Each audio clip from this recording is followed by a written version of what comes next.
અમદાવાદના વિરમગામમાં વીજળી ગુલ થતા લોકોએ હોબાળો મચાવ્યો। મોડી રાતે યુજીવીસીએલ કચેરી ખાતે સ્થાનિકોએ હોબાળો કર્યો। સથવારાના નવાપરા વિસ્તારમાં વીજળીની સમસ્યા સર્જાઈ હતી। વારંવાર વીજળી ગુલ થતી હોવાનો સ્થાનિકોનો આક્ષેપ છે, તો મહિલાઓ સહિત સ્થાનિકોએ કચેરીએ ઉગ્ર રજૂઆત કરી હતી।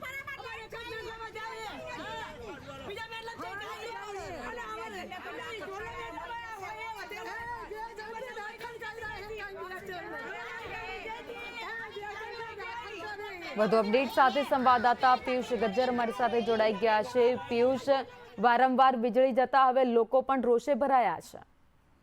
જણાવી દઉં કે વિરમગામ શહેરમાં યુજીવીસીએલ તંત્રની ઘોર બેદરકારી વારંવાર સામે આવતી હોય છે, ત્યારે ગતરોજ મોડી રાત્રે વિરમગામ શહેરના જે સથવારાના નવાપરા વિસ્તાર છે, જ્યાં સવારથી લઈને સાંજ સુધી વારંવાર વીજળી ગુલ થતા મોડી રાત્રિએ રહીશો દ્વારા ફરિયાદ કેન્દ્ર જે કચેરી છે ત્યાં મોડી રાત્રિએ ટોળે ઉમટે પડ્યા હતા અને ઉગ્ર રજૂઆત કરી હતી અને હોબાળો પણ સર્જાયો હતો। ત્યારે ઉગ્ર રજૂઆત સાથે ત્યાંના અધિકારીઓ છે તેને ઉગ્ર રજૂઆત કરવામાં આવી હતી અને વારંવાર જે વીજળી જે ગુલ થવાના કારણે નાના બાળકોથી લઈને પરિવારમાં ભારે રોષ જે વ્યાપ્યો છે અને જેના કારણે હોબાળો મચાવવામાં આવ્યો હતો। જી, આભાર માહિતી માટે।